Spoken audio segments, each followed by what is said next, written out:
udumo kuNkulunkulu wephezulu lokuthula emhlabeni kubantu abathokozelwa nguye uJesu Kristu inkosi. uJesu Kristu inkosi. uJesu Kristu inkosi. uJesu Kristu inkosi. uJesu Kristu inkosi. uJesu Kristu inkosi. Nakho esengezwa ufuna ngidabula usilingo.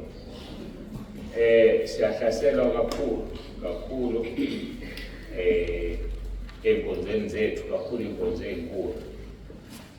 uNkulunkulu-ke usebambulile ukuthi kufanele sisebenzise uJesu Kristu inkosi. Abantu abaningi-ke bathanda ukuthi uma beshumayela bethi amen, nebandla bese liyagqirha lithi amen. Bathi praise the Lord, ibandla lithi nalo amen. Hallelujah, amen. Sesinikezwe thina-ke official esikhundleni sazo zonke lezo zinto, ukushumayela kabili kathathu, hayi phela kuze kugcine sengathi uyi-staff, kodwa bese uthi uJesu Kristu inkosi. Lokho kuzoshisa amadimoni azivakashelayo la. Kakhulu ama-devil worshippers, ngephasika nje naleliya kwakulala abantu.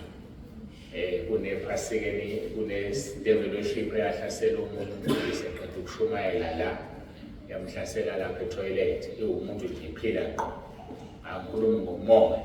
So ukuthi sikhonza nama-devil worshippers la usathana wathumile. So bese sizojwayela-ke ukuthi sishumayele sithi uJesu Kristu inkosi.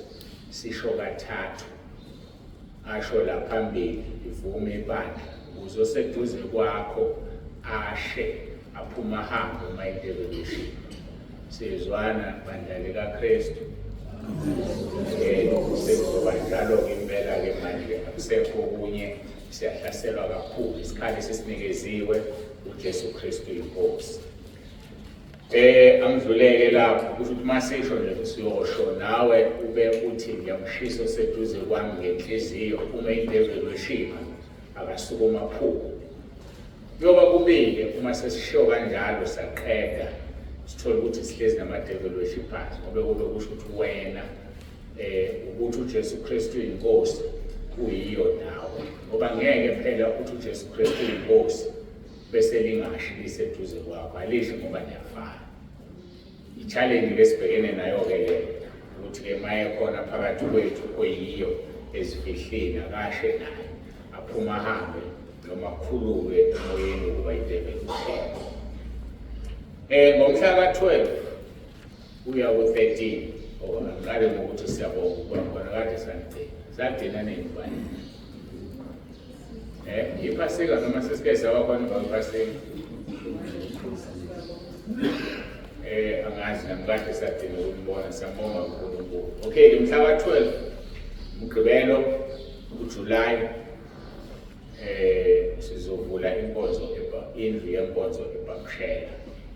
Sizama-ke ekuthweni lesilungu working around the clock ukuthi sibone ukuthi konke kuyaphelela. Sengiye kabili nje eBhamshela esikhaleni, mhlawumbe emva kwephasika ngizoya futhi before kushaya umhla ka-12.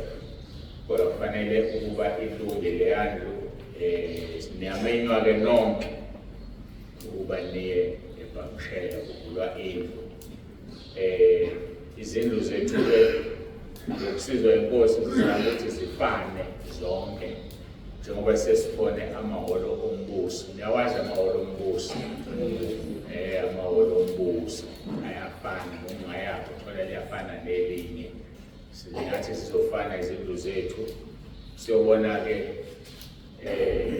indlu esihlala sikhonza kuyo isiseBhamshela. Phela ngeke zifane ngoba inkulu le, khona ngeke kufane kuyabhabhadiswa laphayana intembisa ziphakeme kakhulu. Kodwa khona-ke uzobona ukuthi ziyafana, zihlukene kancane, hayi kakhulu. Niyamenywa-ke nonke ukuthi umhla ka-12 ngoMgqibelo sibe seBhamshela. Thina-ke umama sesiyoqhubeka ngesonto mhla ka-13, siqhubeke nenkonzo yangesonto. Nge-weekend sibheke kuyona inkonzo zikaJulayi, lesihlanu mhla ka-4, 5 and 6 sizoba kulezo nkonzo. Ngiyacela-ke ukuthi sisize la sisiza khona njengoba nihlala nenza nilekelele. Kodwa-ke nginesicelo esinje, abantu ake beziphathe kahle. siyacela abantu baziphathe kahle ezinkonzweni zikaJulayi. Ngikhuluma-ke la manje nawonke umuntu ozolalela le nkonzo ku-YouTube noma ku-WhatsApp noma ungilalele manje phambi kwami. Asiziphatheni kahle kulezi zinkonzo. Ukwazi ukuthi konke okwenzayo ukwenzela uNkulunkulu. Konke okwenzayo noma ngabe yini. Ayiphele indaba yokukhetha abantu. Yokukhetha abantu. Ngiyishiya kanjalo leyo ngingaqhubeka.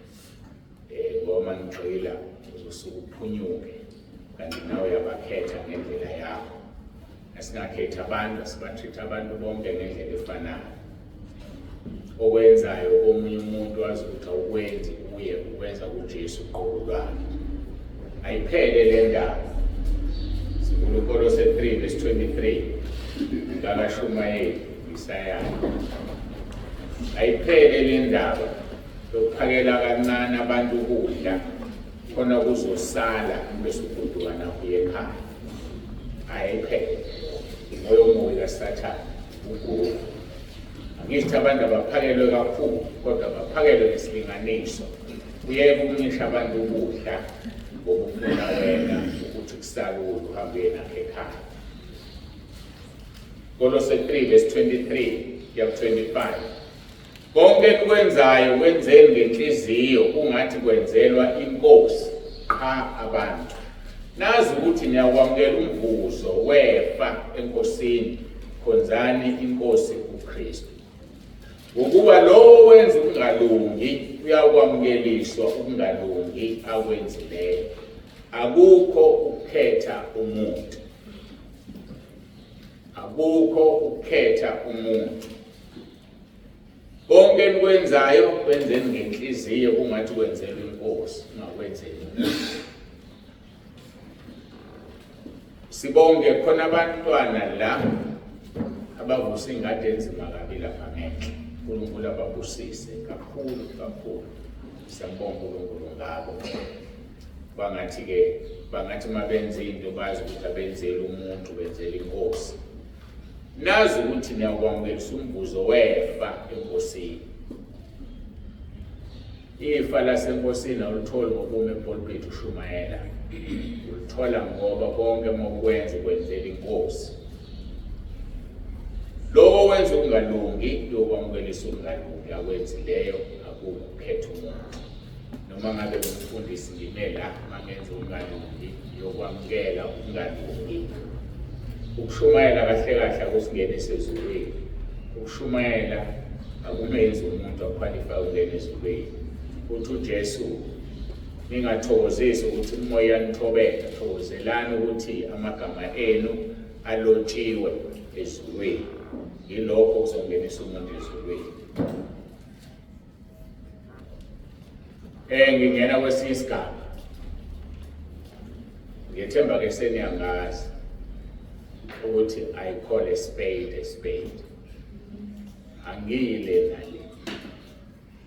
Awuphele umoya wobufebe. Awuphele umoya wobufebe uma-ashas. Awuphele ya. Awungapheli kule nkonzo esiyakuyona, awuphele manje njengoba ngikhuluma nje. Sekuhleliwe ukuthi la izindeni ezifakayo ezithi ashas zibe namagama ukuze uma wenza iphutha uphothwe. Angilindele ukubona i-asha liphendukezele lento lifihle igama layo. I-asha ne-asha liphumele obala. Uma ubona ukuthi kuyakuhlula kuxolisa uyeke uba i-asha. Ngoba inkulumo ezikhulunywayo ngama-asha zimbi, ziyaliphoxa igama levangeli. So ngiserious kakhulu ke kulento. Yikho ngithe awucall a spade a spade. Awuphele umoya wofebe. Uma ubona ukuthi ukubambile hlala phansi ungawenza umsebenzi kaNkulunkulu. Ngoba manilahle sesihogweni lawo. Ukwenza umsebenzi kaNkulunkulu ungekho ngcwele. Basekorinte bokuqala chapter 6 verse 13.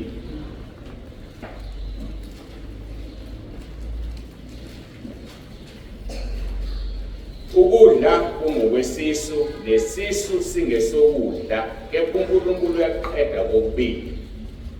Kepha umzimba asiwofele ungowenkosi, nenkosi ingeyomzimba. Verse 18. Balekelani ukufebe, zonke izona zenza umuntu zingaphandle komzimba, kepha owenza ukufebe wona owakhe umzimba.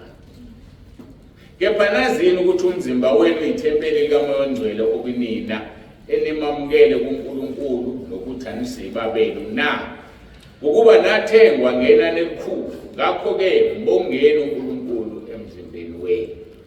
Ngalawa mazwi ngithi awuphumi kuphela umoya wokufeba ebandleni lilonke, kakhulu kuma-Ashasi.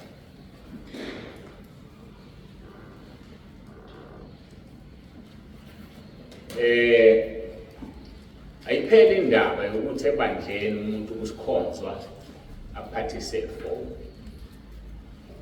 Ayipheli indaba yokuthetha endlini yenkonzo. Ayipheli indaba yokuqalaza endlini yenkonzo.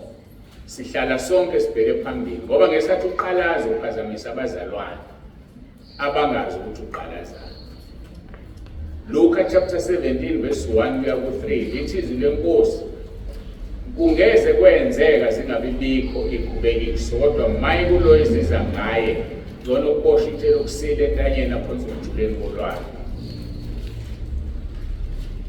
Mawungibona mina ngiphethe ifoni la, kwesinye isikhathi angisitholi isikhathi ekhaya, ngisuke ngibhala isihloko senkonzo ezongena, njengoba ngikwenzile nje namhlanje. Angithethi mina ndingo zami zonke uma ungahamba uvule manje, ngoba ngibona ekhaya lezo zibona ukuthi zi-offline. Ngenocingo olu-on la, zonke ziku-aeroplane mode. Kufanele ngibhale izihloko njengoba nenibona inkonzo uma isingena. Bengakubhalile nje ukuthi sidumisa noSwana, ngoba bengathi uSwana uzodumisa. Thema iqala kwafuna ngibhale emafonini angu-2 enye ibackup. Uma kuphuma inkonzo ngibona ngicofa ifoni sohambisa iy'nkonzo, bayazilindela abantu. So ngithi uma ngihlala phansi ngibona ukuthi akusekho okuzokwenziwa, ngidonsa ifoni, ngithatha amavutha ami ngiwavule, ngoba indawo ziyashiyana, khona ka-MTN, khona ka-Vodacom, ama-Wi-Fi bese ngiyavula, bese ngithumela inkonzo. Angithethi endlini yenkonzo. Awuphele umoya wokuphatha ifoni endlini yenkonzo, ngoba noma ngaba uthethi okubukayo ucabanga ukuthi uyathetha, ukhuba abazalwane. Ungaphuzi amanzi ngebhodlela likabhiya, ngoba soca ukuthi uphuza ubhiya kanti uyazi ukuthi uphuza amanzi, kodwa usubalimazile abazalwane. Asithethi, asiqalazi. Yebo kungenzeka ngaloo nto kube nomsindwane othize, njengoba ephuma lo ophumayo ubheke, kuyaku-understandeka. Kodwa umuntu uhlala eqalaza nje, akayizwa phela inkonzo lo muntu oqalaza. Sesizoshintsha ukuhlala enkonzweni, ngoba akekho ozogada iy'ngane zabanye abantu. Akekho ozogada iy'ngane. Le nto ngisho wonke ama-branches akhona. Wonke ama-branches akhona. Wonke umuntu uhlala nengane yakhe. Ingane neminyaka ewu-13 kuya phansi ihlala nomzali wayo. Ukuthi yaphela indaba yokuthi abefundisi bahlezi la, omama abefundisi bala, abadumisi kuphela. Kodwa uma kunomdumiso nengane encane, akaboni ukuthi wenze njani. Ngale kwalokho ingane yakhe angazi ukuthi ngizothi ayenze njani, ngoba siyayifuna enkonzweni. Kodwa manje ngenxa ama-mic adala ukuthi abadumisi bangahlukaniseki, kufanele bahlale ndawonye. Kodwa ngale kwalokho nje indaba yokuhlala kanje ayisekho, iyaphela kusukela namhlanje. Kuzohlala ubaba ngapha, ingane phakathi nendawo, umama ngapha. Uma unengane nje ngaphansi ka-13, uma ungenayo ngaphansi ka-13, khululekile ukuthi uzihlalele wedwa. Ngekho umuntu uzogada ingane. Sithatha i-risk yokuthi lezi ngane ziphume la, zishayiswe ziy'moto. Lezi ngane ziphume la, zintshontshwe. Bese kuthiwa uNsibanda uthwele ngabantu. Ingane yantshontshwe esesontweni likaNsibanda. Basho njalo uma sebekhuluma. Kanti thina esikudedeni, uma unengane endala ongayethemba ukuthi uhlale nengane yakhe encane, ulungileke. Ngiyakuvuma lokho. mhlawumbe nengane no-18, 19, 20 ingahlala nengane yakhe neminyaka ewu-13 kuya phansi. Ngale kwalokho wonke umuntu uhlala nengane yakhe less than 13 years. Umndeni uhlala nengane, akekho umuntu ozogada ingane zabantu ngoba nizishaya emakhaya. Uma seyishayela ingane yakho la usuyathukuthela. Thulane esontweni bashaya ingane yakho, kanti ingane yakho ayizwa wena ungayiphuzi. So wonke umuntu uhlala nengane yakhe 13 years kuya phansi. uJesu Kristu inkosi. Useyinkosi namanje, uzohlala eyinkosi njalo. Noma kukhulunywa izinto ezinkulu kodwa uJesu Kristu inkosi. So abefundisi la phambili wabona behlezi nemndeni yabo. Mhlawumbe uzohlala umndeni owodwa, umunye umfundisi simphelele indawo yohlala ngemuva. Baye nengane nje ngaphansi ka-13. Futhi engenayo enye. Angifuni igade omunye umuntu. Ingane igade yakubo uma indala noma igade umzali wakhe.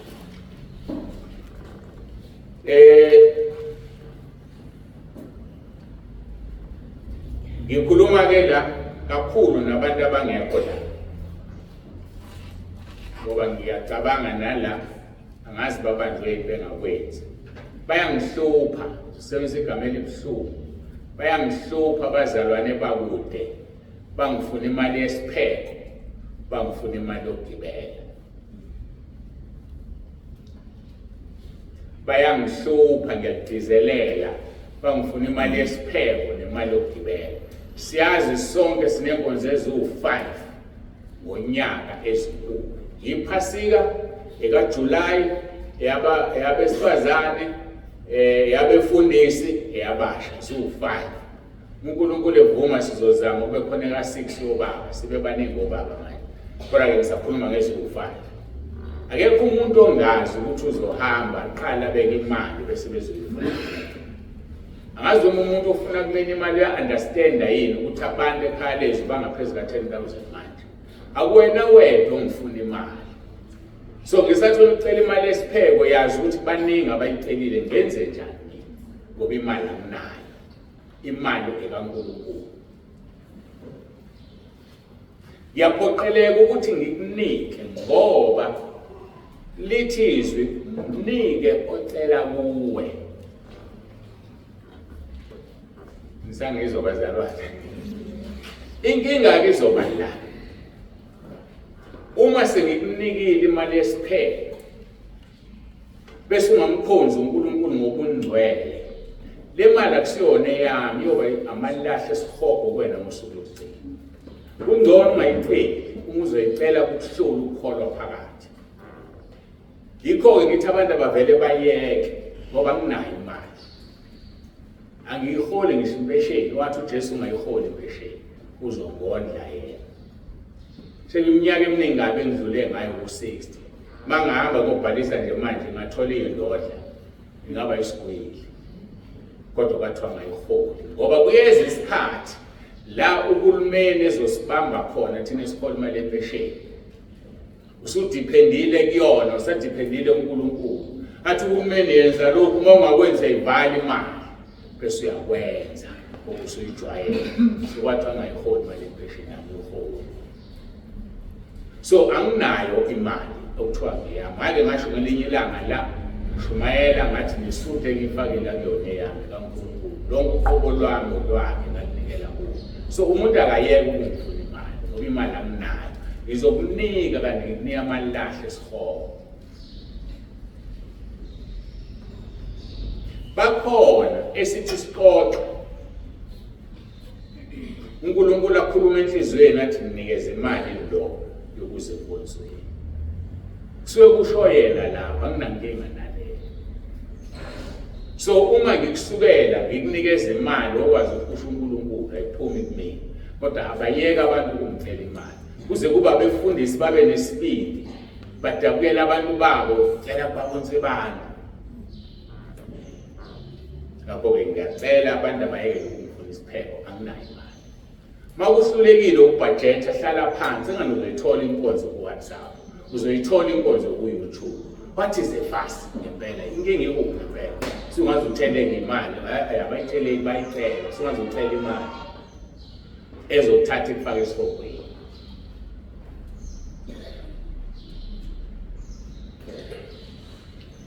Ngidina ngokumnandi sengiqedile ngidina ngokumnandi. Leli thulo likade ukuculwa manje elithi manje sekuyisikhathi sokuthi uvume uJesu. Ngiyacela ukuthi nilicule khona ngisazombiza eze la bese nilishintsha ningathi sekuyisikhathi sokuvuma uJesu oyinkosi. Asilisebenzise if possible lo siza umuntu angene ezulwini kanti seyafa. Asiwaphelelise sithi sekuyisikhathi sokuvuma uJesu Kristu oyinkosi.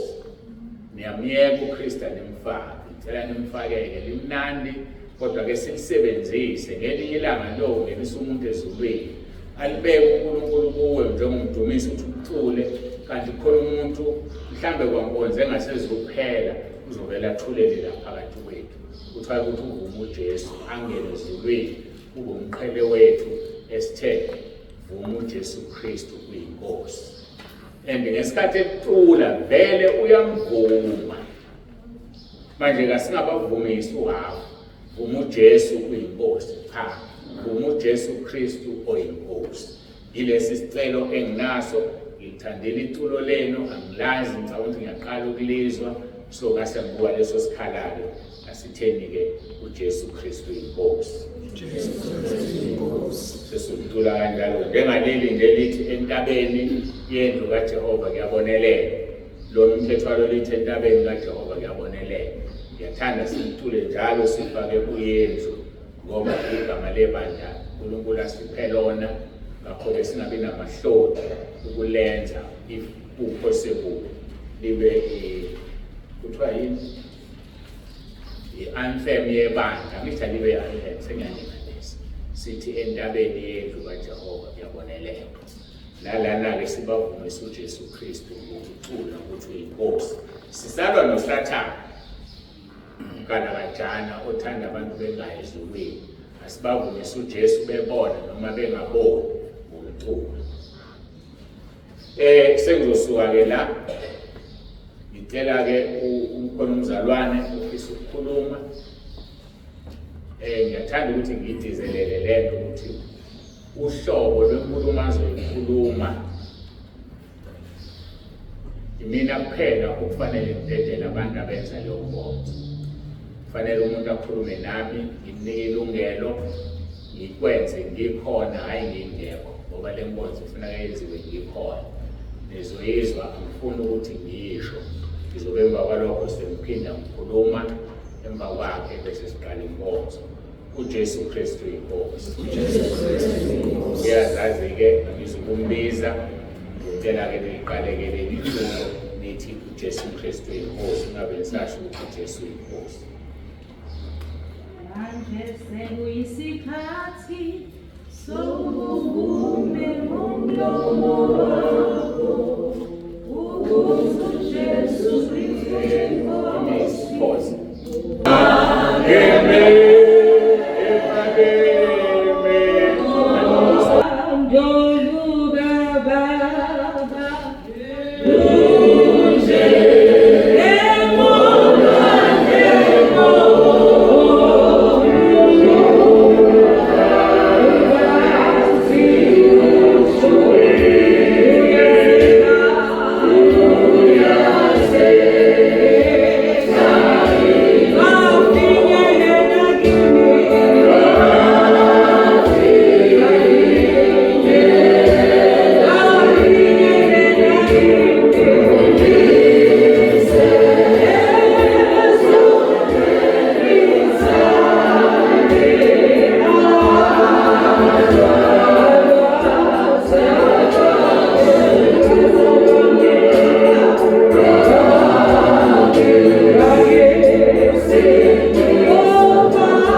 wakho siyabonga ngakho konke usenzele khona kuze kube manje ngongcwele. Siyabonga ukuthi usiphathele le nkonzo.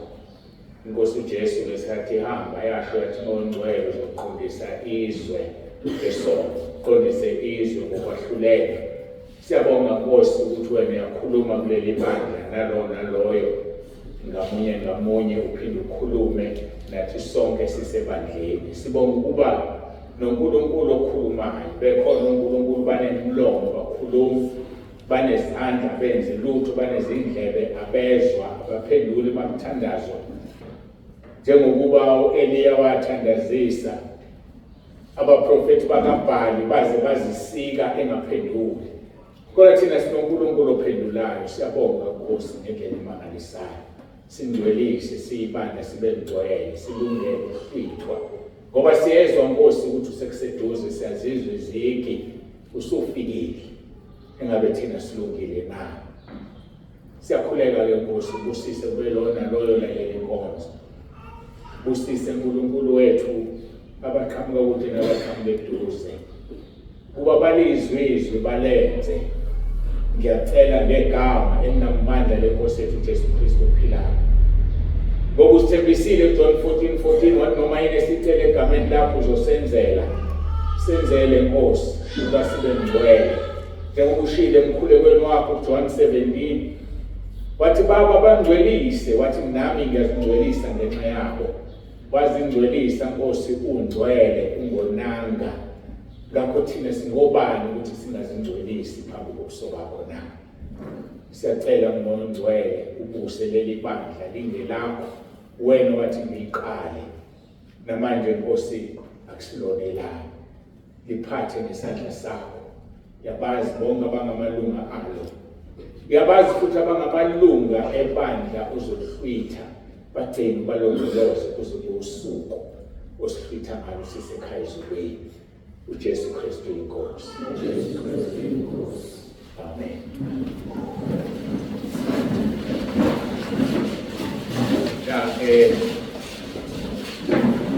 Sisabe kakhulu isikhathi sizovula amabhayibheli ethu.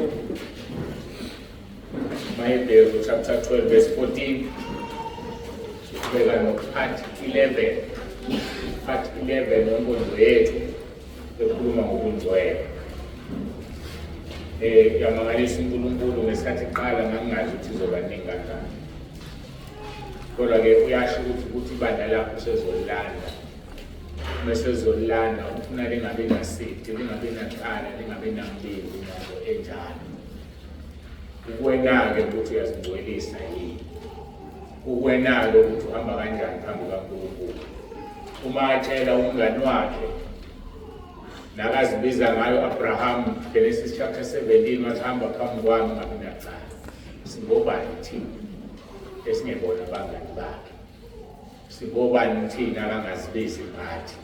Uthi uNkulunkulu ka-Abraham, uNkulunkulu ka-Isaka, uNkulunkulu kaJakobe. Uthi Abraham hamba phambi kwami ngabe naqala. Part 12, Mahebheru chapter 12 verse 14, ubungcwele ifimbo.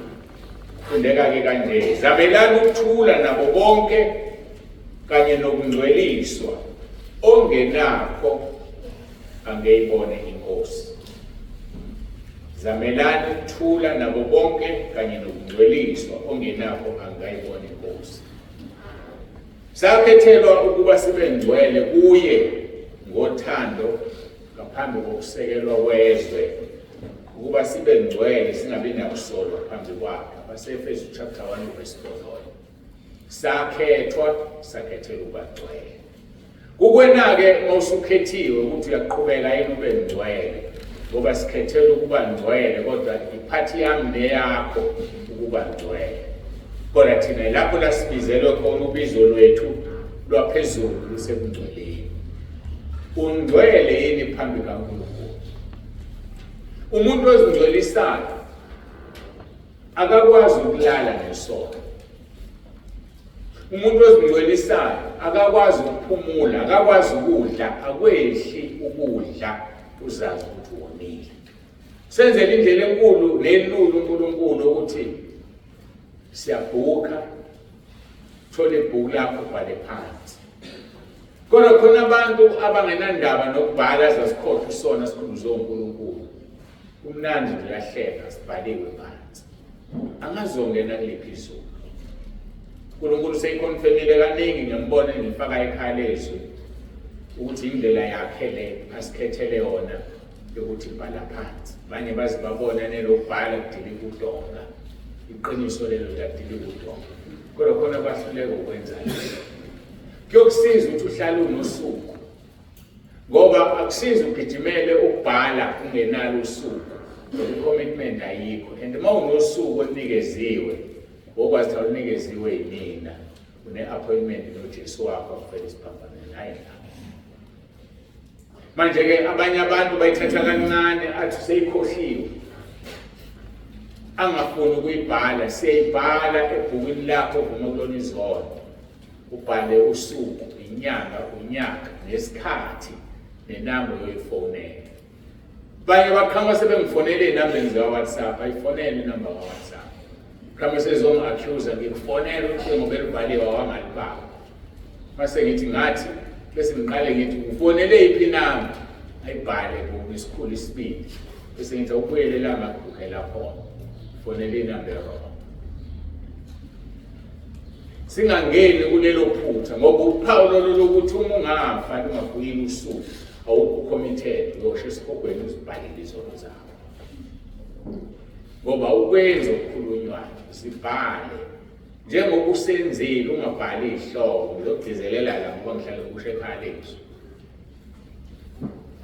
Awubhali ihloko usivuma isono njengoba sinjalo wasenza. Umuntu aqhamuka zothi ngathola ingane ngingekho emshadweni. Ukuthola ingane is an end product. Uqale vele wathola ingane nje wena. Awuzange ushelwe, awuzange ulale. Thola ingane nje. Umuntu obhala izono ngaloo ndlela angalindeli zothethelela. Isono usibhala njengoba waqala wasenza. Ingane into yokugcina le. Uqhamuka uthi ngakhipha isisu. Khipha isisu. Sikamephi usikhiphe nje sikabani. Bawenze njani? Bawulalephi naye. Ikhulumeka kaningi ngathi indalo iyabhala. Kusemqoka ukuthi usho ukuthi uzusikhiphe nje wawulele ehlathini. Noma wawulele kubo umfana noma umfana weza kuwo ngenisa ngewindi abazali belele. Isono sivunywa njengoba wasenza. Asibhali ihloko bazalwane.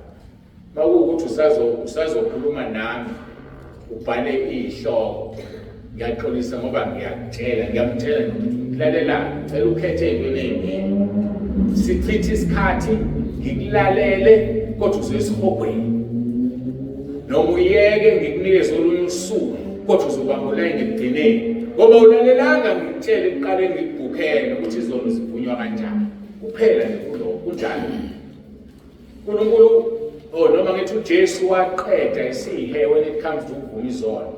Angisho nje leyo nto wasiqeda ngangidabuka kwenzeke yonke into fathi ngelinye ilanga ngimlalela naye yabona labantu abakhohlwa usuku labantu abangayenzi into engithe bathele bayenze ngoba banandaba nabo so omthathe ngomphoza ekugcineni kula njengamanje siku-2031 so wasiqeda uNkulunkulu isihle ngoba uthi abanandaba naye so asibeni serious sithathe serious le nto ufuna ezulwini ibangcwele ngoba yena ungcwele so sakhethela ukuba ngcwele kuye ngothando ngaphambi kokusekelwa kweswe singabi nakusolwa phambi kwakhe. Inkosi uJesu sizobuya izolanda ibandla. Uma ufuna ukuba yilunga laleli bandla elizohlwithwa ibangcwele njengokuba umhlwithi ethi ibangcwele. Ibangcwele njengokuba umhlwithi engcwele. Ngeke kuhlwithe uma ungekho ngcwele. Angeke futhi kwenzeke nangengozi. Yongikhumbula ngalelo langa. So asibe ngcwele njengokuba umhlwithi engcwele. Ngesikhathi inkosi uJesu ezikhulekela ngikushilo lokho emkhulekeni wazingcwelisa yena engcwele. Pho thina ngenzeka kanjani singabi ngcwele? Ngofuthi uJohn 17 verse 17 kuya ku-19 uthi bangcwelise ngeqiniso izwi lakho liyiqiniso. Verse 18, njengalokhu wangithumela ezweni nami ngibathumela ezweni, ngiyazingcwelisa ngenxa yabo ukuba bangcweliswe nabo ngeqiniso. Wazingcwelisa uJesu engcwele ngenxa yabafundi bakhe ayibathume. Nathi simele ukuzingcwelisa ngoba ngeke sihlwithe singekho ngcwele. Angazi uma uyazi ngisekuseduze kakhulu. Impawu ziningi ezikhombayo. Kwi-social media sekukhona abathi ngazi bathi umhla kabani kuSeptember lizohlwithwa ibani. Amanga lawo. Bathi batshela uNkulunkulu noma bathi batshela uJesu, angazi bathi eva batshelile. IBhayibheli kusho uJesu uqobo lwakhe uthi yena akalwazi usuku lokuzohlwitha ibandla labo. Khangapho umuntu onwaziyo. Uthi ubaba kuphela yena akalwazi lolu suku. Yakhumbula ngathi ngoku 2023 noma 2022 mhlawumbe ngabo 2021 sene COVID ibhokile. Khona abasithele bamthanda uSeptember. Kwathiwa ngathi ngoSeptember kuzoba mnyama u3 days wonke ilanga lizophuma basho.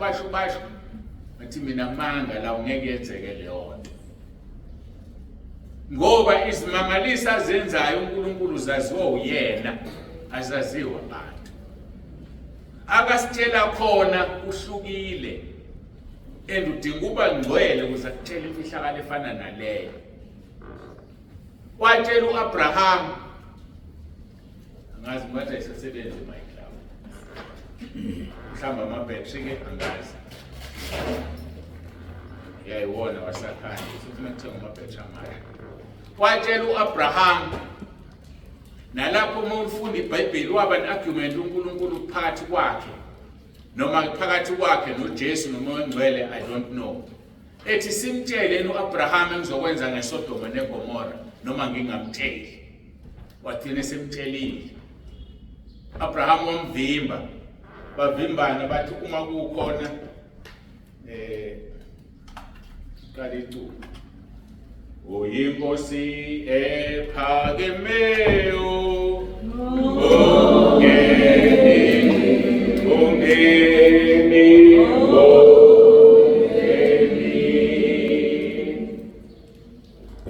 wathina bekhuluma ethi uAbraham kukhona abantu abangaka uzobhubhisa na.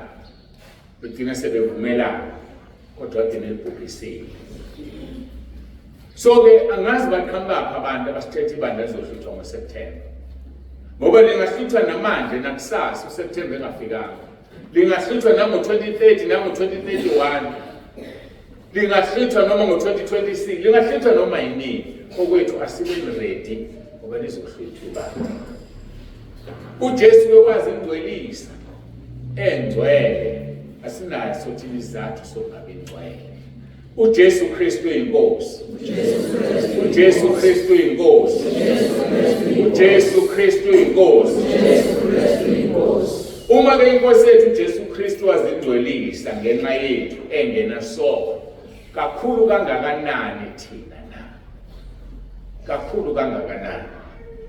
Mufunda baseRoma 3 verse 23, ngokuba bonke bonile basilalelwe inkazimulo kaNkulunkulu. Sonke sonile, sonke sizalelwe sonweni, sisilalelwe inkazimulo kaNkulunkulu.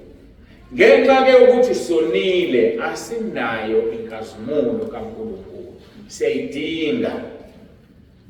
Yingakho wasisindisa. Mufunda uThithu chapter 3 verse 5 to 7. Wasisindisa kungengamsebenzi yokulunga esayenzayo thina, kepha ngesihawu sakhe, ngesigezo sokuphinda ukuzalwa nokwenziwa sibe basha ngoMoya oNgcwele amthelayo kakhulu phezu kwethu ngaye uJesu Kristu umsindisi wethu, ukuze silungisiswe ngomusa wakhe sibe izindlalifa zokuphila okuphakade ngokwethemba. uNkulunkulu wethu esithanda wasisindisa, hayi ngoba senze kahle, hayi ngoba singcono, hayi ngoba ufundile noma ungafundanga, uyisigwili noma usona isigwili, kodwa wasenzela umusa emaphakadeni umhlaba ungekho. Ngoba iwundlu uma ufunda kwiSambulo into 17 verse 8 lithi uJesu wahlatshwa wabethelwa umhlaba ungekho. Balotshwa abantu encwadini yokuphila ngaso leso sikhathi umhlaba ungekho, Adam bengekho. So icebo likaNkulunkulu lidala. Okwethu thina manje ukuzikhalela uma wangalotshwanga encwadini yokuphila ngaleso sikhathi umcelo uNkulunkulu akulobe ngoba lingenzeka lelo phutha. Ngale kwalokho amagama ethu alotshwa encwadini yokuphila umhlaba ungekho. uNkulunkulu kade wasazi wasibiza ngamagama. Okwakho kwenze uqiniseke ukubizwa nokuphethwa kwakho ukuze ungene kahle ezulwini, ukuthi ulenze izwi uvuma izono zakho, ukhule kuRoma 10:9, ubhabhadiswe, ugcwaliswe ngamandla kaMoya oNgcwele ukuze ungene ezulwini. Thuku uJesu bangcwelise bakho, nami ngiyazingcwelisa. Bonke abantu bonile, akhona oyedwa ngonayo basilelelwe ngazimulo kaNkulunkulu, kodwa wasisindisa kungengamsebenzi yethu emihle esayenzayo ngesihawu sakhe. Wasisindisa ngomoya wakho oNgcwele amthelile phezu kwethu ngoJesu. Kuba uJesu akazange eze emhlabeni umoya oNgcwele wayengekafika. Umoya oNgcwele wayefika kubantu eBhayibhelini elidala ngaleso sikhathi uNkulunkulu efuna ukukhuluma into afuna ukuyikhuluma bese yahamba kuyele ekhaya. Ingakho uJesu etizelelile wathi umoya oNgcwele uzohlala kini phakade, ngoba kufanele ahlale kithi phakade. Uma ihlezi kithi phakade siyongena ngomoya oNgcwele ezulwini ukuze lingenzeki iphutha elenzeka kuSathane ejikela uNkulunkulu. Ngeke simjikele sesisezulwini ngoba kobe kungiyithi abaphilayo, kodwa kobe kungumoya oNgcwele okuwena. Umoya oNgcwele uNkulunkulu, futhi uNkulunkulu obeziduplicateile kithini ewuye kithi. Manje mongenayo umoya oNgcwele udla izono, ngeke ahlale kuwena. 2:7 kaThithu chapter 3.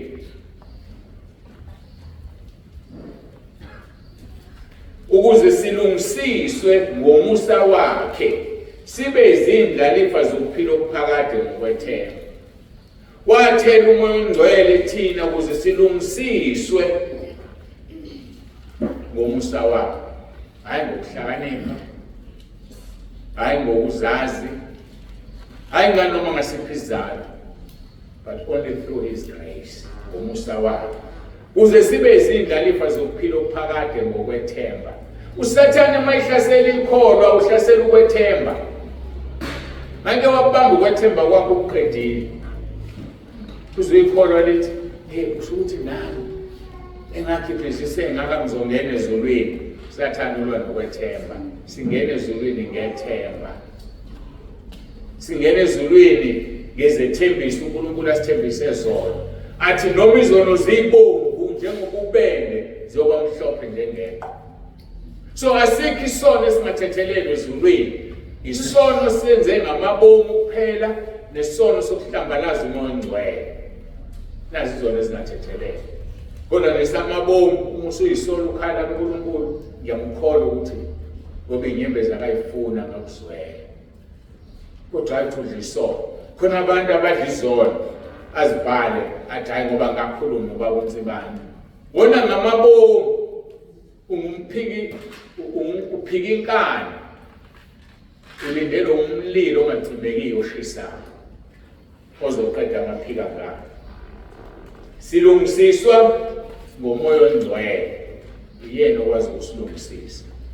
Uwedwa endlini yakho uthi uyaqonda athi umoya oNgcwele ufishane kakhulu musukuqonda. Athi ayakubamba le ngubo musukuyiqonda. Musulifaka leli bhuluke limpintshayo lotsotsi. Silungisiswa ngomoya oNgcwele futhi singcweliswa ngomoya oNgcwele. Umoya oNgcwele wenza umsebenzi kanjani? Ngofunda uJohn 16:8. Ukuvuma kweNkosi sobala izinto eziwu5 ezicacisa ukuthi umoya oNgcwele usilungisisa kanjani. futhi usingcwelisa kanjani. Number 1, John 16 verse 8. Lapho esefikile yena uyakuqondisizwa ngesono nangokulunga nangokwahlulela. Uma umoya ongcwele esefikile ubonakala ngokuthi umuntu ashiya izinto ngoba uyakhuluma ngaphakathi kuwe. Athi musuyiqhuma inwele, musufaka amacici, khipha izinyo legolide, musumeyikhapha ngoba usola umdali wakho ukuthi wakwenzelani manje. Musufaka imshanele emehlweni, inkopho ezinde engathi uzoshanela laphansi. Lapho esefikile yena uqondisizwe ngesono nangokulunga nangokwahlulela. But sigadeke lento befundisa. Sinabafundisi over 600 ekhalezo. Uyeke ukushumayela ngesono. Ngoba ubona ukuthi ibandla lizohamba bese ingangeni imali. Kodwa bese uqasha ngokuthi umoya ongcwele uzoyikhulumela nomuntu. Benze njalo. Ukhuluma kanjani umoya ongcwele nomuntu angekho kuye? Ngoba phela kufanele abe kimi umoya ongcwele ukuze akhulume nami. Uzokhuluma kanjani nami engekho kimi ngoba nginezono? Umoya ongcwele uthembe wena mfundisi omile epulpit, khuluma ngesono. Okwakha mconvince lo muntu. Ngoba uyena oqondisayo, uyena oconvincayo ngesono. Akekho umuntu oconvince omunye umuntu ngesono. Ngomtshela manje umuntu ukuthi ubulala isono vele akudubule wena kungqoqoza ngoba kanandaba nesono. But umoya ongcwele uthatha indawo amenze lo muntu ahlatshwe izwa athinteke abese yaphenduka. Lapho esefikile yena uyakuqondisizwe ngesono nangokulunga nangokwahlulela. Number 2, umoya ongcwele uyasifundisa. Ngikhuluma ngokuthi umoya ongcwele usilungisisa kanjani, usingcwelisa kanjani. Number 2, umoya ongcwele uyasifundisa. John 16:26. Ngeke umduduze umoya ongcwele, ubaba yakumthumela egameni lami, uyakungifundisa konke. So kunezinto umfundisi angeke azithinte epulpit, kodwa umoya ongcwele adlule usuwethu ususekhaya akhulume nawe. Umbuzo ukuthi uyalalela yini na? Bese kuba khona abantu befundisi bami engifisa ngibaqaphele. Akhuluma umoya ongcwele kumuntu athi lento wrong. Abese funa the second opinion yomuntu odaliwe naye. Ngicela ukubuza babonise bani, kuyisono yini ukuthi usekhulumile umoya ongcwele kuye, noma ke ngithi ukhulumile unembeza wakhe wathi this is wrong. Niqapheleke befundisi. Ungomsusi umuntu abe off the hook ngoba igazi lakhe lokuzwa kuwe. Uqaphela umuntu ozothi kuyisono enilokhu. Ngoba usuthi ukhona oseshilo kuye wathi kuyisono, wena ke ngokunganaki hayi isono lelo. Abese ayenza umuntu ayisihogweni igazi lakhe lokuzwa kuwe. Uyingozi umuntu obuza imibuzo. Awuyingozi endlela emangalisayo. Ngoba ubuza lo mbuzo ngoba khona lento ethe kuye this is wrong. So ke lithi uthi uJesu hlakaniphani njengezinyoka nibe mnene njengamajuba. Umuntu mayeza kuwe ezothi kuyisono yini ukuthi thandaza kuqala before umphendule. Ngoba kusangenzeka ukuthi kufanele umtshele hambe uyothandaza. Buza uNkulunkulu aze uzokutshela. Kanti nawe uyaphuma enkingeni okona ukufakwa kuyona. Mgade umuntu ozobuza kuwe ngezono. Ngoba igazi lakhe lofuna kuwena. Ikhona lento emtshelile. Wena usuyapholisa ukushisa kwakhe. Hayi ngoba kusho babonise bani. Babonise ngiyamthemba. Ngeke kaNkulunkulu, indoda kaNkulunkulu. Indoda kaNkulunkulu mayenzele. Uzongishaya. Funa ngingayi ezulwini igazi lakhe lifunwe kimi. Akahambe uyothandaza uNkulunkulu akena kanzibani. Imithetho yakhe akayibhalanga kimi. senze imithetho esiyitshela uMoya oNgcwele. So akahamba athandaza uNkulunkulu amtshele. Namkhumbula omunye wakwambuza umbuzo owawujulile. Wangisiza uNkulunkulu ngoba ngathandaza. Ujulile. Uthi lo mzalwane wayengekho wrong futhi wayiqinisile. Kuyisono yini ukusoka? Ingane yami ifuna ukusoka. Ngivumele yini isoke? Yawuzombuza ukuthi kanjani? Kunzima. Abantwana bakwa-Israyeli dala kwathiwa benze njani? Abasoke. Bhayibhelini Elisha kuthiwa singabe sisasoka ngoba umthetho. Kodwa uhulumeni manje uza nenkonzo yokusoka. So yini inhloso yokusoka? Ngidonsela ivesi Isaiah 66. Ngathi mina lithi izwi lenkosi lapho uNkulunkulu ukuhlulela ngenhloso. Yini inhloso yengane yakho ukuthi isoke na? Ziningi izizathu zokusoka. Khona esithi hayi soka ukuze ungangenwa izifo. Soka ukuze mawuse usembhedeni uzwakale kahle. Ebona ziningi izizathu. Ngathi mina yini isizathu sengane yakho efuna ukusoka? Ngoba isizathu esizokwenza ukuthi ukusoka kube isono noma kungabi isono. Qaphelani-ke befundisa ukuthi yini oyiphendulayo utshela umuntu. Ngoba uzoyisihogweni uphile bonke ubungcwele yosha ney'febe ney'phingi ngoba uqaphelile. Unganqeni ukumbuyisela emuva umuntu umtshela akayothandaza. Futhi unganqeni ukungazi umungazi. Hayi angiyazi lento ngibuza yona. uNkulunkulu usizile kabi siphile ukuhlakanipha. Yabona into ngibuza yona ngiyazi. Number 2 anginalo izulu. Number 3 anginaso isihogo. Awubuze lo muntu onalezi izinto ozokufaka esihogweni. Hamba uyothandaza. Usuphunyukile njalo. Ngoba ngempela ubungazi. Kodwa musuvela uthi angazi bese uyathula. Ngoba uzoba umfundisi omubi. Mlayela ukuthi akenzeni akahamba uguqa athandaza angene emkhosini. uNkulunkulu esimkhonza uyakhuluma uzomtshela. Kodwa wena usunjani? Usuphulukile. Ngoba uSathane mhlawumbe ezokushaya ngalombuzo obuzwa yomuntu. So kumduduza uMoya oNgcwele ubaba yakumthumela egameni lami uyakumfundisa konke. Uyasifundisa uMoya oNgcwele. Abese yasikhumbuza same verse anikhumbuze konke ngimtshele khona. Izinto uNkulunkulu azikhulumile ngoJesu ehamba emhlabeni uMoya oNgcwele uzosikhumbuza. Yikho-ke ngihlale ngi-encourage abantu abahambe bayofunda esikoleni seBhayibheli. Ngoba uma usufunda uNkulunkulu ukusebenzisa kangcono. Umoya oNgcwele ukusebenzisa kangcono ukukhumbuza izinto ozifundile. Ukuthi akufukuzise nje ungazi. Ngoba uMoya oNgcwele uyakhumbuza. Hamba esikoleni seBhayibheli uyofunda uma isimo sikuvumela. Hayi ngoba ufuna ukuba umfundisi. Kodwa ngoba kunezinto ozokwazi ukuzibona nezinga lakho lokufunda izwi lizophakama.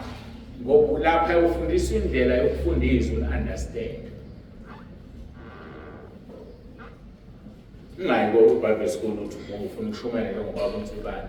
Isiphiwo lesimine engishumayela ngaso ukuthi ungashumayeli umfundisi. Futhi ungazami ukwenza into ongayinikesiwe ngokuthi ufuna ukufana nobaba uNsibanda. Uyinikeziwe yena ngendlela yakhe. Nawe futhi ungakunika ukufundisa ngeyakho indlela. Ngoba inhloso uMoya oNgcwele ufuna sipheleliswe ibandla lakhe lipheleliswe ngokusinikeza izipho ezingafani. So ungafuni isipho somunye, funa okwakho akunikeze okwakho. Mayikunika okufana nokababa uNsibanda kuhle lokho. Ngoba uyazi into wena uzosebenza apho ubaba uNsibanda asebenze phi icebo lakhe lifezeke. Ngoba into esemqoka icebo lakhe. Yona into esemqoka ukudlula zonke izinto. By the way, ngwasengiphatha indaba yecebo ngiyakumema enkonzweni kaJulayi. Sihloko sikhuluma ngecebo likaNkulunkulu. Ukuthi alihlukani nobungcwele. Icebo likaNkulunkulu alihlukani nobungcwele. angiyeke angikho enkonzweni kaJulayi. Number 4, umoya ongcwele usiholela kulo lonke iqiniso. Indlela singcwelisa ngayo uholela kulo lonke iqiniso. 1 Timothy chapter 2 verse 4 lithi izwi lenkosi uNkulunkulu ufuna ukuba bonke basindiswe baze bafinyelele ekulazini iqiniso. Umoya ongcwele uzoholela kulo lonke iqiniso. Akekho umuntu ngoba yena uyalazi uJesu indlela neqiniso nokuphila. Umoya ongcwele uzoholela kuJesu. Athi uJesu mayethandaza kuJohn 17, you are the only true God. Esho baba wakhe. So uJesu indlela neqiniso. Umoya ongcwele uholela kuleli iqiniso elingubaba ubona bobabili. uNkulunkulu uyiqiniso.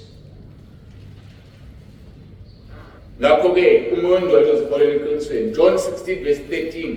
Kepha nxa esefikile yena umoya weqiniso uzakuholela kulo lonke iqiniso ngokuba akayikhuluma ngokwakhe kodwa lokho akuzwayo uyakukhuluma. Sikhuluma ngobungcwele. Ngeke uzithole izinto zasezulwini ungekho ngcwele. Ngoba akekho ozokutshela zona ngaphandle kamoya ongcwele. Iba ngcwele kukho konke ukuhamba kwakho. Ngabe umzalwane onephunga, ngabe umzalwane ozwakalayo la idlule khona ukuthi ungathi ushintsha umoya uyanuka ngenxa yezona zenjalo. Iba umzalwane othi la udlule khona uzokala iphunga elihle. Ngiyakhumbula ngalesa sikhathi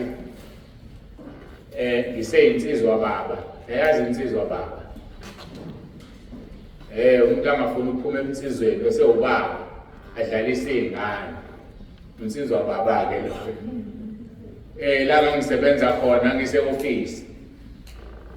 Khona iperfume engangiyisebenzisa eyidula ngesikhathi.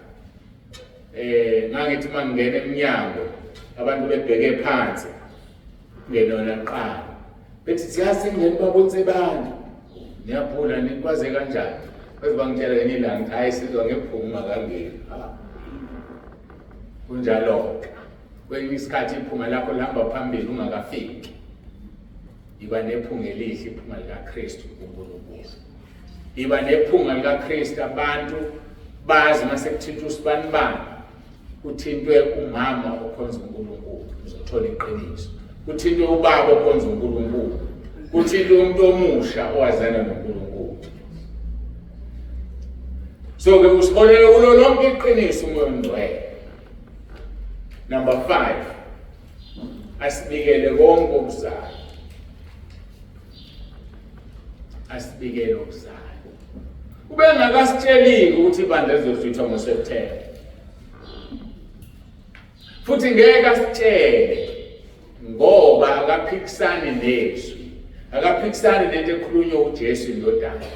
Uma ethi uJesu angilwazi usuku baba kuphela nengilosi azilwazi. Yomangani kunomoya ongcwele akalwazi. Manje uzokutshela kanjani wena wedwa? Umoya ongcwele akaliphikisizwe. Qaphelani kuyisikhathi sokudinga. Uthi uJesu ngoba abaningi oKristu okhonzwa lapha khonje lapha. Bahlonishwa abantu abangalifundizwi, abantu abathi uzohluthwa nini ibandla. Kuthiwa uphethe imfihlakalo. Bayobe kuphi emva kaSeptember masobe sisaphinde. Ubafuna sibabuze phela, wawuthe kwenzekani manje? Ngoba bengasekho bayothasha. Njengoba kwaqasha laba bathi uzoba mnyama 3 days. Ngalo September ngasamkhumbula 21 no 22. Akuzange kube mnyama. Babeqamba manga. So qaphela ukufundizwi ngoba bazokudukisa. Abadukisi. Kodwa noma ufundizwi uthatha noma yini umukele noma yini. Uye ukwenza izinto zikaNkulunkulu njengabaningi eminyakeni eminingi edlulile. Kwenziwa amakhadi. Khishwe ingane esikoleni. Kuthiwa kusiza ukufunda. Ungafundi nje sezobuya landa ibandla ufundelani. Hlalani phansi nikhonze uNkulunkulu. Imfundo noJesu akuphambani ngaba sikwazi ukufunda iBhayibheli kuba siyanga esikoleni. Kuyekiswa abantu kwenza izinto uthi ungakusayenza vele ukusiza uJesu seyabuya akasitsheli thina lokho ukuthi asiyeke izinto sikhiphe iy'ngane esikoleni thina sotshelwa uyena uma engakasitsheli asikwazi ukwenza leyo generation ekhona kuleso sizwe cishe ngasisho ayikho into engidabisa njengokubona ingane ena-20 to 40 ayikwazi uku-operate i-ATM ngoba ifundile. Abalindelekile abantu abangafundile kuleyo age, kodwa lelo bandla layakha leyo age lathi ingane iphuma esikoleni Jesu seyabuya. Kubuhlungu kabi ukubona ingane engakwazi ukwenza into elula eyenziwa namakhehla ngoba encishwa imfundo. West mezoncishwa imfundo ngegama likaJesu engakazi akusho. So qaphelani bazalwane, useyabuya impela kodwa ukunini asazi. Ngakho hlalani ningcwele ukuthi uzobuya usuku lwakhe njengesela. Moya ngcwele uyasibikela okuzayo. Asebenzisa abaprofeti bakhe ukuze laba abangenayo umoya ngcwele bangasayi. Yabasebenzisa abaprofeti bakhe. Uprofeta yini ngake ngakuchaza ngelinye ilanga. Uprofeti ukuma la ngishumayela izwi. Hayi ukuthi ngisume ngizomala ngizokutshela wazalwane ngitshela ID yakho. Ayona iprofesi ukubhula umoya wokubhula umoya wokungoma. Uprofeti ukutshela umuntu ngezono zakhe ukuthi asindiswe njengoba uJesu wenza. Kowesifazane wathi ngipha amanzi uze ngabuye ngizokha amanzi, wathi uJesu ambubiza indoda yakho. Wathi wesifazane anginayo, wathi usho kahle sokuba namadoda ayisihlanu naleyo nayo kusiyona yakho. That is prophecy. Umtshela umuntu izinto ezomngenisa ezulwini, hayi izinto ezingeke zimenze lutho. Ungitshela ukuthi ngazalwa nini engangiyazi ngazalwa nini. Tshela ID yami engangiyazi. Bese kuthiwa prophet ubani. Uyabhula kaprofeti. Khona umahluko phakathi kokuprofethi izinto zezulwini nokubhula. Asihlukaneni nabantu ababhulayo. By the way, indlela esikhuliswe ngayo emakhaya uthandwa inyanga na yonke lento. So abantu bayagcwala esontweni elikutshela indaba zabo. Lezo zaziyo futhi. Bese likutshela nongazazi kanti seliyakuxhoba likuxabanisa ney'hlobo zabo. Moya ngcwele uclean kabi ngeke akuxhobe, ngeke akuxabanise. Ngeke umoya ngcwele azokutshela ukuthi abantu zokugula nje wena wathakatha ubani. Moya ngcwele akangeni lapho. Moya ngcwele uzokutshela uvuma izono zakho ukuze usinde ngoba igama lenkosi uJesu liyasindisa. Ukuthi ubani oyenze leyo nto akahlangani nakho. Ngoba ufuna wena ezulwini. Awusubuye ezulwini usumazi umuntu okufakeleyo. Siyamzonda manje uya kanjani ezulwini. So siyahluleka uku-understanda phakathi koprofeti. So umprofeti kaNkulunkulu ukutshela iy'ndaba zakho kwesinye isikhathi engazi noma azi. Mangabiza i-altar call manje kusuma abantu abangaphezulu ka-10. Ngishumayela intshumayelo eyodwa kodwa uma usubalalela lo uzokhumbula esiyisona esiseceleni mhlawumbe engakaze ngisithinte la. Umoya ongcwele osebenzayo, that is pure prophecy from heaven. Hayi ukutshela indaba umuntu. Uma ke ungenayo umoya ongcwele, uNkulunkulu uyayambula imfihlo yakhe ngabaprofeti. Amos 3:7 uthi ngokuba inkosi uJehova ayenzi lutho ingayambulanga imfihlakalo yayo ezindlekweni zayo abaprofeti. Kuphakathi kokuthi umoya ongcwele uzokutshela uma ungenayo umoya ongcwele, abaprofeti bayambulelwa imfihlakalo. Kodwa bazokwambulelwa zonke, hayi ukulanda ibala. Hayi ngeke. Wena umoya ongcwele futhi naye ngeke akutshele. Ngeke akutshele ngoba naye akazi. Uyedwa umuntu owaziyo. Akatsheli umuntu. Iyona mfihlo kaNkulunkulu leyo. Singakhohliswa kabantu. uJesu Kristu inkosi. uJesu Kristu inkosi. uJesu Kristu inkosi. uJesu Kristu inkosi. uJesu Kristu inkosi. uJesu Kristu inkosi. Sizosiza futhi lento nabalanayo bayekulala la eduze kwethu ngoba niyabesaba nibanyakazisa. Niyabavusa nje. Kulesi sikhathi inkosi uJesu wambula ngomoya wakhe izimfihlakalo. Wambula ngomoya wakhe awuthululile phezu kwenu. Maye uthulula-ke phezu kwebandla, khona abawamukelayo, khona abangawamukeli. Angazi ukuthi wena usuwamamukela yini umoya ongcwele. Ngoba umoya ongcwele isikhathi sakhe sokusebenza manje, esaprofethi uJoel chapter 2 verse 28-32 uthi kuyokuthi ngasemva ngithulula umoya wami ongcwele. Ngithulula umoya wami phezu kwayo yonke inyama. Amadodana namadodakazi enu ayakuprofetha. Sengikuchaze ukuprofetha yini. Abadala benu baphupha amaphupho. Izinsizwa zenu zibona imibono. Ngoba uzobe senzeni ethulule umoya wakhe phezu kwenyama yonke. Verse 29 athi ngaphezu kwezinceku nezincekukazi ngalezo zinsuku ngiyakuthulula umoya wami. Ngiyakuveza izimangaliso ezulwini nasemhlabeni, igazi nomlilo nezinsika zomusi. Imangaliso ayoziveza ezobe ichaza umsokwenzi uzogcina. Verse 31 ilanga liyaphenduka ubumnyama, inyanga ibe igazi, lungakafiki usuku olukhulu nolwesabekayo lukaJehova. Hayi ubonileke tshela ukuthi ngoSeptember thizeni usiwadlula abaprofeti bathi kuzoba mnyama 3 days. Manje kwabamnyama lutho basebenzisa leli lizwi. Abantu bafuna ukugqama, bafuna ukuvela. uNkulunkulu eyikhulumela ngesikhathi sakhe akasithandayo. Verse 32 kuyokuthi bonke ababiza igama likaJehova bakhululwe ukuba entabeni yaseSiyoni naseJerusalema kuyakuba ngabasindileyo. Njengalokho eshilo uJehova naphakathi kwabaseleyo kube ngababizwe nguJehova insali leyo. Siyambonga uNkulunkulu ukuthi wasinika igama elikuzona zonke iziprofeto zakhe. Mayethi kuyokuthi bonke ababiza igama likaJehova bakhululwe ukuba entabeni yaseSiyoni naseJerusalema. Sisentabeni yaseSiyoni bazalwane masila. SiseJerusalema masila. Ngoba entabeni yendlu kaJehova kuyabonelela. Intaba igama layo iSiyoni. Indlu igama layo iJerusalema.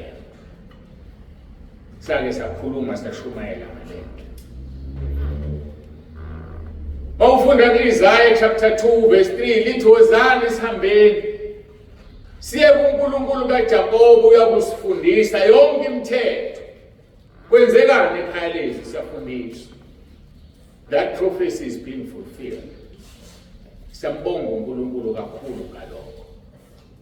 Kuyangithobisa mina ukuthi wangenza ngavuma ngoba ngisho kwaba intando yami. Ngavuma mayingibiza ngoba ngilazi igazi lenu elibaningi kangaka, more than 10,000 abantu futhi kufuna ngidlule 10,000. Mawuya lapha ku YouTube abantu ba close to 700,000 asebelalela inkonzo zala.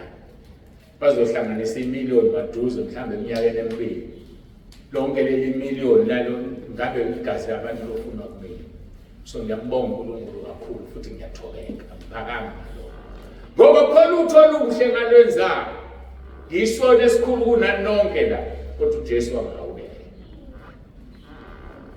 Ukwena ukuthi uyakuthatha yini uphawelwa nawe na. So ngelithi-ke kuyokuthi bonke ababiza igama likaJesu bakhululwe. Ithina la sodwa angibakhumbula abanye kumzondwa nje esambulela ukuthi mawuthi uJesu Kristu inkosi uyakhululwa. This is the prophecy ngebandla lethu. Kuyokuthi bonke ababiza igama likaJehova bakhululwe ngokuba entabeni yaseSiyoni naseJerusalema kuyakuba ngabasindileyo. La uzoba abasindileyo. Usindile yini wena na? Ngibuza wonke umuntu okhona na wonke ama-branches ala ekhaya u25. Ngithi nisindile indlu nisentabeni indlu kaJehova na? Njengoba niseSiyoni eJerusalema. IJerusalema likamoya leli usindile yina. Ngoba lithizwi kuyokuba ngabasindileyo njengalokho eshilo uJehova nophakathi phakathi kwabaseleyo kube ngababizo uJehova insali leyo. Sitsheliwe la ngePhasika owafakaza wathi watshela ukuthi akalindi ibandla lenzalo. Ibandla lensali leli uyathanda noma uthanda ibandla lensali. Wena yenzizwi ubone ibandla lensali likuthatha likufaka ezulwini ngoba lensali akusilona kanzima. uJesu Kristu inkosi. uJesu Kristu inkosi. uJesu Kristu inkosi. Yini insali? Mhlambe leyo izosidinga. Yini insali? Insali masithi ibandla lensali. Yini insali? Insali iqembu labantu noma iqeqebana labantu emva kobunzima noma emva kokwahlulelwa eliyosala lithembekile kuNkulunkulu.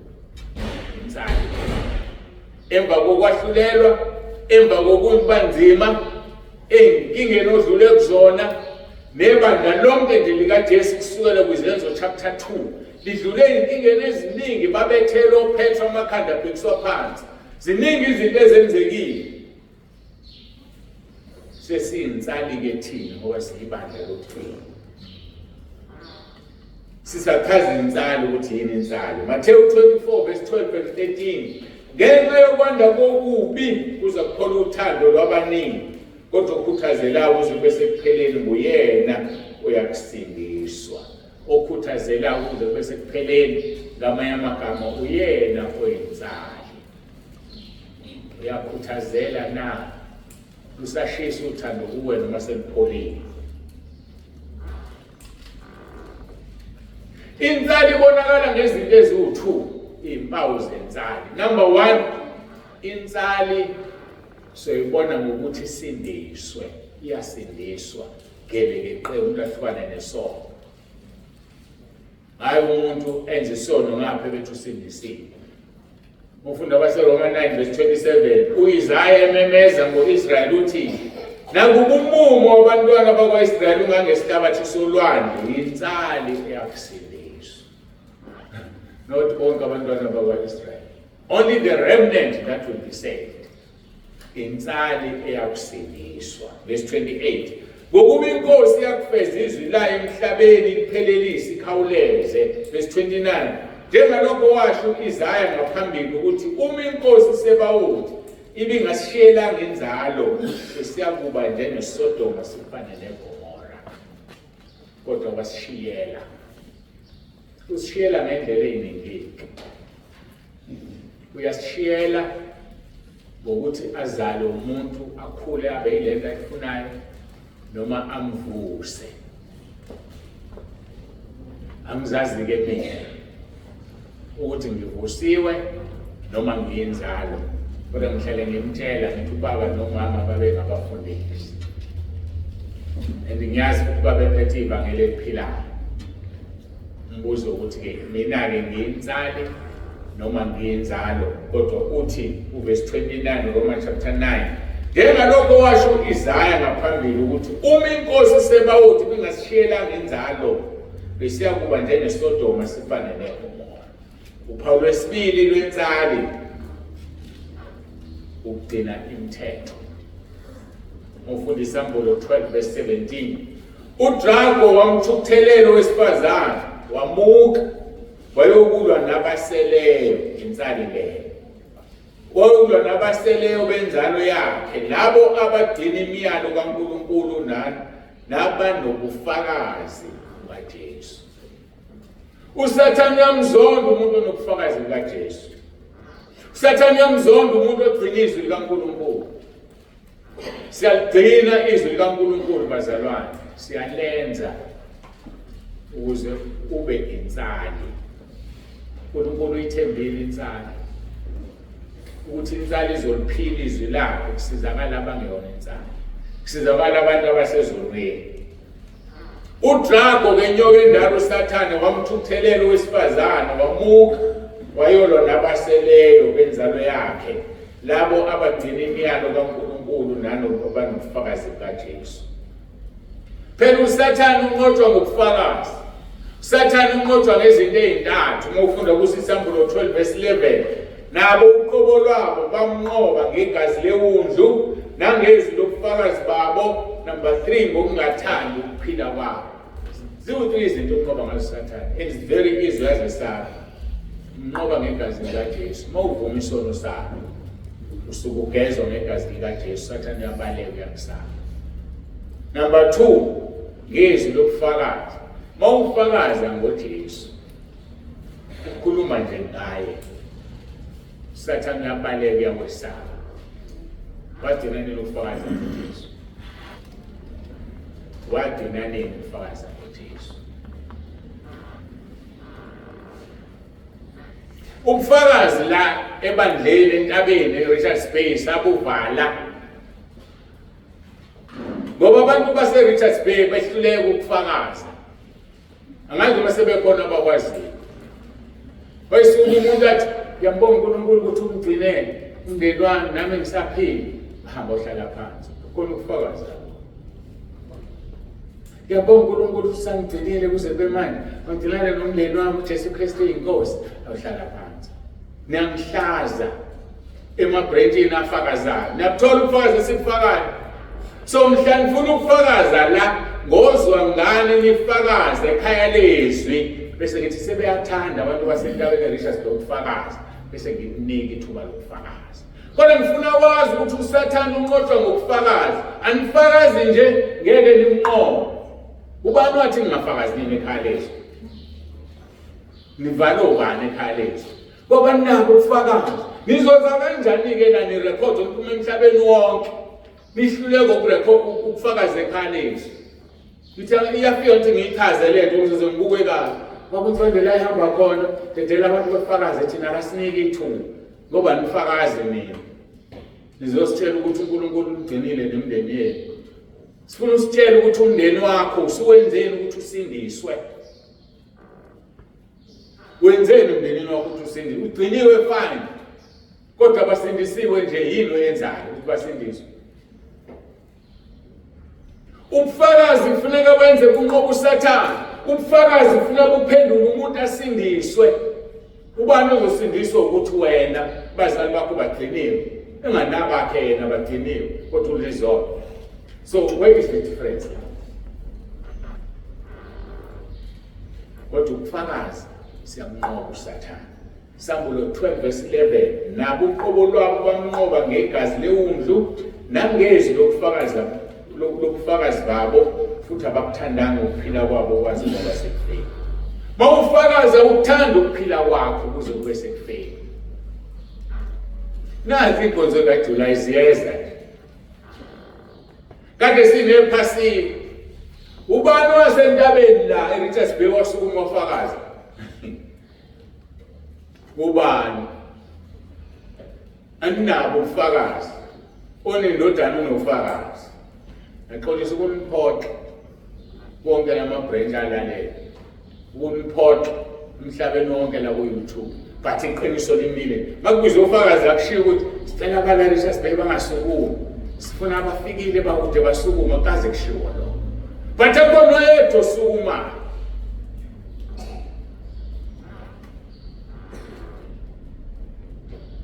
Indaba sifakaze ngoJesu.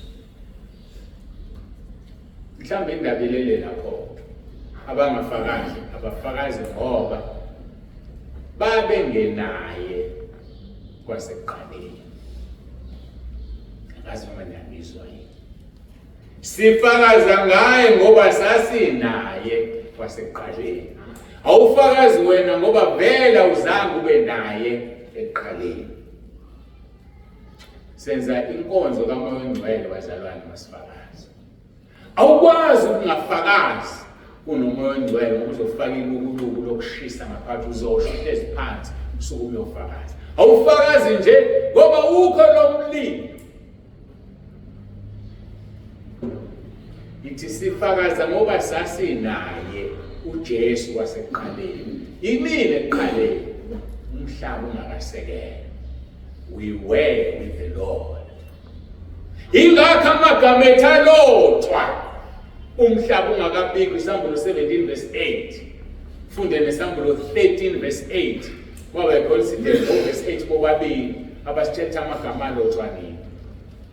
Mawufuna uJohn chapter 15 verse 26 no 27 uyasitshela ukuthi nxa esefikile umduduzi engiyakumthumela kini evela kuBaba, umoya weqiniso ophuma kuBaba, nguyena oyofakaza ngami. So umoya ongcwele ufakaza ngoJesu. Umoya ongcwele uwazi ungafakazi ngoJesu. Ngiphinde leli verse. Verse 26 John 15. Nxa esefikile umduduze ngiyakumthumela kini evela kuBaba, umoya weqiniso ophuma kuBaba, nguyena oyakufakaza ngami. Verse 27. Nani ngiyakufakaza ngokuba beninami kwasekuqaleni. So asifakazi ngoba sasingenaye kwasekuqaleni. Uthi bafundi bakhe nani nofakazi ngoba beninami kwasekuqaleni. Athini kuMathewu chapter 7 qala ku verse 21. Akusibabonke abathi inkosi inkosi abazongena embusweni wezulu. Kodwa loyo wenza intando kaBaba. Uthi bayosho bathi sasiprofeta. Sasikhipha amadimoni sasenza imisebenzi yamandla. Uthi ngiyothi kubo angizange nginazi. I've never known you. Angizange nje nginazi. Uthi ke abantu abazofakaza ngaye ababe naye eqaleni. Yilaba akabaziyo, abayengenabo eqaleni yilaba ngalotsho incwadi yokuphila akabazi. Yikho ungakwazi ukufakaza because we were never with the Lord at the beginning. Ake usihlole kubuke nangu uJulayi usedlule. Ngibona bakhona nabantu bala phakathi kwena abazosukuma beyofakaza. Ngoba akekho mvimbi ethi ngifakaze. Ngimvimbe ngaphela ngesonto. Kodwa ekhalezi awuvinjile. Enkonzweni kaJulayi phasika noma yini awuvinjile. Uvinjwe ukuthi wawungakazi ube nenkosi eqaleni. Uma wawunayo uzofakaza. So inkonzo yokufakaza inkonzo kaMoya oNgcwele. Uthi umoya ongcwele verse 27 nxa esefikile umduduze ngiyakumthumela kini evela kuBaba, umoya weqiniso ophuma kuBaba, uyena oyofakaza ngami. So masifakaza senza inkonzo kaMoya oNgcwele. Masingafakazi sithi umoya ongcwele asinaye. Ubungcwele obuzokwenza ufakaze ngoba wenza inkonzo kaMoya oNgcwele. Uma ungengcwele ngeke ufakaze. Ayakudlala kuyashisa. Mayithathe kancane le ndawo akudlala kube noma ubani noma kanjani. Kuyashisa. So ubungcwele bodwa obuzokwenza ufakaze ngoba wenza inkonzo kaMoya oNgcwele. uJesu Kristu inkosi. uJesu Kristu inkosi. uJesu Kristu inkosi. Masithandane.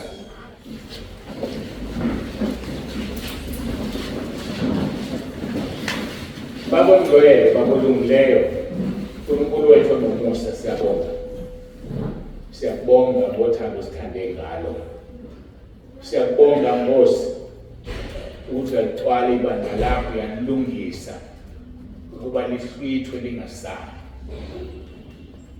Siyabonga Nkosi ukwazi ukuthi sisentabeni yaseSiyoni, siseJerusalema kwelikamoya. Asinaso isizathu sokungafakazi ngawe. Asinaso isizathu sokungakhulumi ngemisebenzi emihle osenzele yona uma sasinawe wasekuqaleni. Ngiyacela Nkosi nandi ibandla lakho ngiletha kuwena lisize ulekelele. Ulakhe liqine, ligxile ekuthandeni.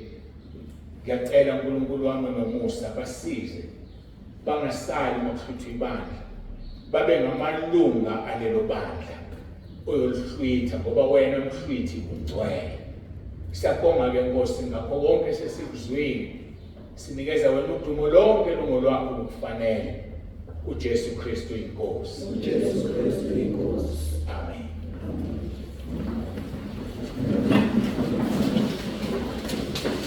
Siyabonga uNkulunkulu kakhulu ukuthi yesizwe safika la. Ngibuyisela bonke umphathi wohlelo. uJesu Kristu inkosi. uJesu Kristu inkosi.